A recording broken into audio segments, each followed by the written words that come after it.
Now at 6, authorities drop criminal charges against a former city employee at the Carthage Golf Course. Plus, Missouri Southern will host the Joplin City Council after a standing room only meeting in January. And a Carthage woman beats the odds after surviving a series of medical emergencies. The 4 states' most watched news starts now. A former city employee at the Carthage Golf Course is no longer facing criminal charges. This is KOAM News. I'm Dow Quick. Mark Peterson was accused of stealing more than $140,000 from city funds. The state attorney general's office charged him with felony stealing and money laundering, but has now filed a dismissal in the case. An audit had determined the money was missing, and investigators had questions about how money was handled at the Carthage Golf Course, where Peterson was the longtime manager.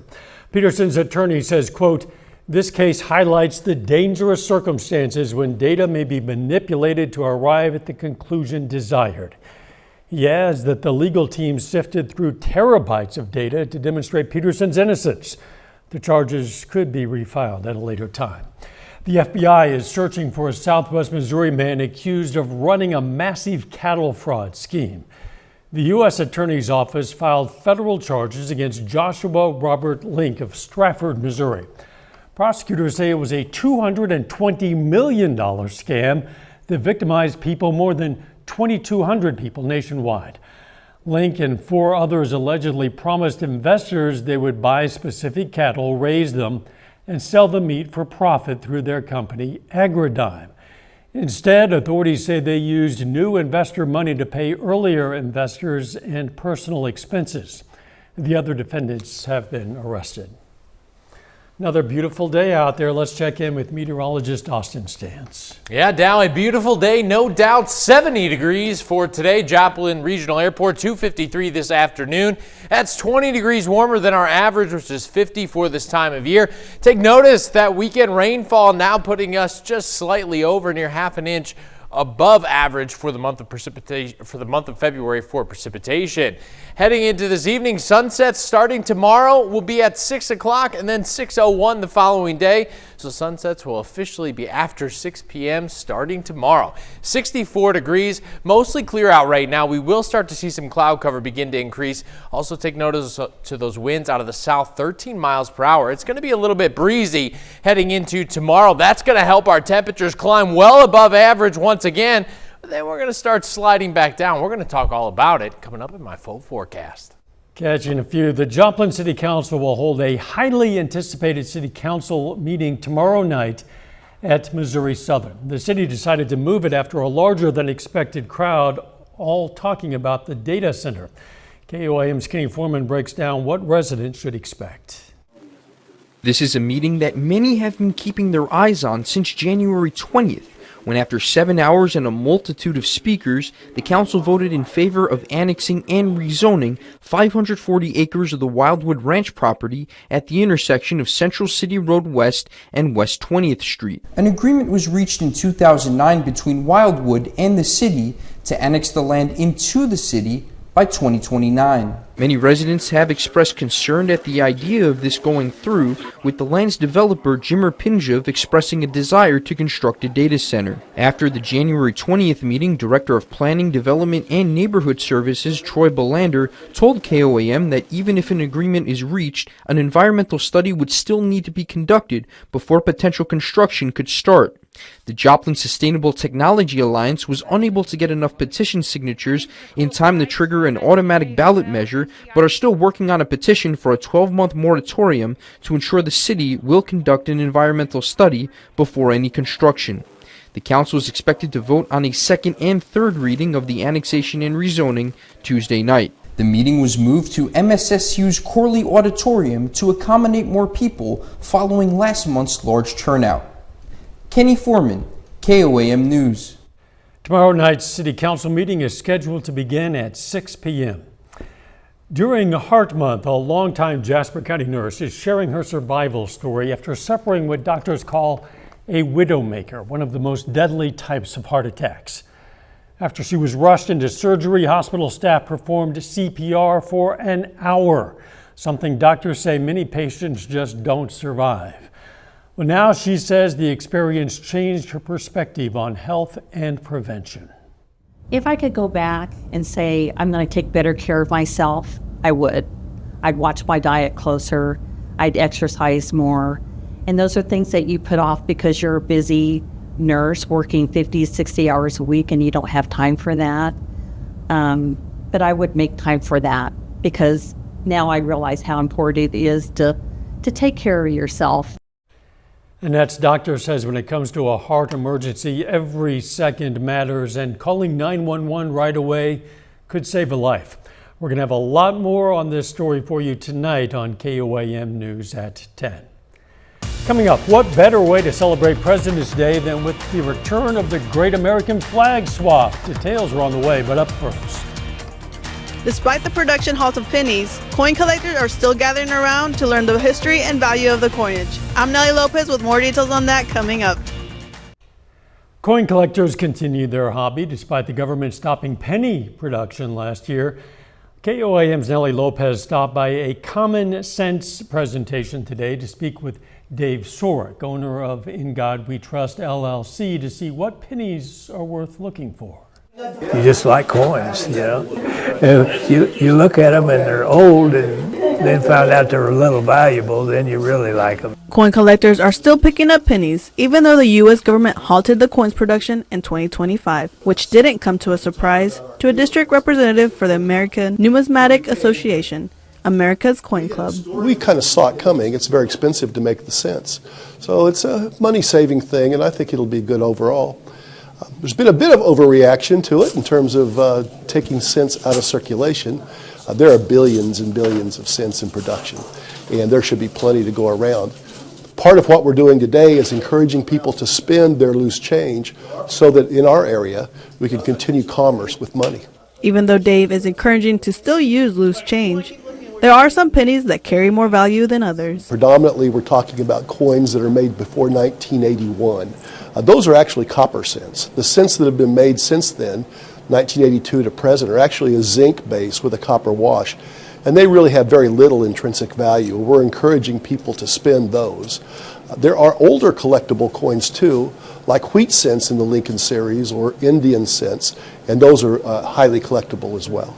A collection that still gets the attention of Dan, that's been collecting since 1950s, and will continue to do so despite the production halt. I don't really make any difference to me if they discontinue or not. They'll just round it up. You know, they never go down. They'll round it up to the next coin. In Minden Mines, Missouri, Nelly Lopez, KOAM News. Got to travel a bit with Dave Sorick, a good man. Change continues to vary from business to business on whether they accept those pennies or they round the change up or down. But Dave says check those years before spending that loose change. Good advice. The Great American Flag Swap is back, and this time it's at Roper Honda. People can come and bring their old worn-out American flags, get new flags. They could earlier today. Roper Honda says they're proud to see a high level of patriotism in the community. We do this because, honestly, people get accustomed to their flag flying, but they don't recognize that it's worn or tattered. And I think it plays a great part in increasing our patriotism, in having good quality flags flying in our homes. The next Great American Flag Swap is going to be in May, in advance of Memorial Day. A little bit later, Silver Dollar City hits the brakes on a long-standing wooden roller coaster. And some strong southerly winds look to bring windy and warmer conditions to the 4 states. Details coming up. Here's your Skywatch weather forecast from the trusted Roper Kia Weather Center. Well, it was a gorgeous way to start the week today. Temperatures topped out at 70 degrees on the dot for today at Joplin Regional Airport. Taking a look at our Skywatch storm tracker, we do have some minor changes in the forecast. A cold front off to our west. That's going to continue pushing east. That's going to help some cloud cover begin to move into the 4 states area as we head into the evening hours tonight. Becoming mostly cloudy tomorrow, giving us a very isolated chance of a shower tomorrow. We'll talk about that in just a minute. But right now, just some mid-level clouds working through right now. We're going to see things become mostly cloudy later overnight tonight. Taking a look at our Indigo Sky Casino and Resort Cam, and notice that sun setting out there. It was a gorgeous day today and a beautiful sunset thanks to some of that cloud cover too, giving us some color saturation. Now, take a look at these temperatures right now. Winds directly out of the south. That's helping pull in a lot of this warmer air for us. 64 degrees in Joplin, 61 in Monette. Fort Scott, you're sitting at 63. Take a look at Grove, still the upper 60s there at 67 there as well. Neosho sitting at 65. Planning your evening for tonight, what we can expect, temperatures will be falling to right around 59 by 8 o'clock, 55 by 10. Overnight tonight, we'll expect temperatures to fall to a mild 52 degrees overnight. The winds will be out of the southwest, 10 to 15 miles per hour. Could gust upwards of 25. So let's talk about that. We're going to see these winds shift just slightly out of the southwest. Overnight around 25 miles per hour. Waking up tomorrow morning, could see an isolated gust around 30. Heading into tomorrow afternoon, things are picking up 35 to 40. By the early evening hours tomorrow, we're going to see wind gusts near 40, maybe even 45 miles per hour, maybe even the potential for a wind advisory tomorrow. Now, we're also going to see these winds continue out of the southwest, so a lot of that warmer air is going to help ramp our temperatures up heading into tomorrow as well. So here we are, 10 o'clock, some cloud covers beginning to move in. 57 degrees there in Joplin, still very comfortable out there. We're headed down to the lower 50s overnight tonight. We'll expect some cloud cover to help contain some of that warm air that we already have in place for us. Waking up tomorrow morning, you will get some patchy areas of sunshine out there for the first portion of the day by our lunch hour temperatures in the low 60s. Now we're heading into Tuesday afternoon, becoming mostly cloudy, widespread across the region. I really anticipate temperatures to break into the 70s tomorrow. We'll expect maybe a very isolated shower to move through here. Most of us staying dry. I think it's safe to leave the umbrella at home for us, but we are dry across the entire region still, even after a good amount of rain for us. That gives us an opportunity to see here a fire weather watch be issued off to our northwestern counties. So just if you plan on burning anything, contact your local fire department first. Make sure there's no burn bans in place. Now, taking a look at what we can expect ahead. Well, we have this upper level low to our north. This is what can bring us our isolated shower for us. But we have some warmer temperatures on the way as a ridge is going to build back into the area for us as we head into the middle part of the week. And then we're going to see temperatures begin to fall as we head into the later part of the week. Check this out, 52 degrees on Friday, down to 49 Saturday. That puts us just about average, just under a degree or two there. But we could see that's when our next system could come in. Those overnight lows are going to be below freezing, so can't rule out a flurry or two, but we're talking about 70s. It's a pretty big change for us. It is. It is still winter, though, technically, after all. Meteorological spring starts March 1st, and I recently did a video. Our average last snowfall is March 17th. Is that right? Okay. So maybe it's still ahead. Thanks. It's the end of an era for one of Silver Dollar City's oldest rides. The park announces the closure of the Thunderation roller coaster after more than 30 years. The 80-foot tall coaster that reaches 48 miles per hour will shut down at the end of 2026. Marvel Cave Mining Company wants the land back for geological surveys. The mining company stopped operation in 1889, but now plans to return to work underground in Marvel Cave. Rather than fight the decision, Silver Dollar City plans to celebrate the ride's final year with a special send-off for visitors. Still ahead, the Gorillas and Lions square off on the hardwood. Plus, Missouri Southern baseball looks to return to form in 2026. Ben McLeish has those stories and more up next in sports. Missouri Southern baseball is back on the diamond in 2026, and the Lions look to get back in form. In 2023 and 2024, Southern won 89 of 121 games played with back-to-back trips to the national tournament. The Lions didn't quite match those expectations in 2025, but still finished the year with a winning record and a trip to the MIAA championship semifinal. In 2026, the Lions have scheduled tough games early on to get this team ready for the long season ahead. These are hard games, and these are, put our guys in tough spots. But, hopefully you learn from them, that you can kind of grow from them and kind of take it from there. But very encouraged with how we competed on Friday and Saturday last week. Sunday was not a good day, but, pretty good teams we're playing. So excited to get back out there. The Lions have had an up and down start to the year, but the important thing is this team is learning and growing from day one.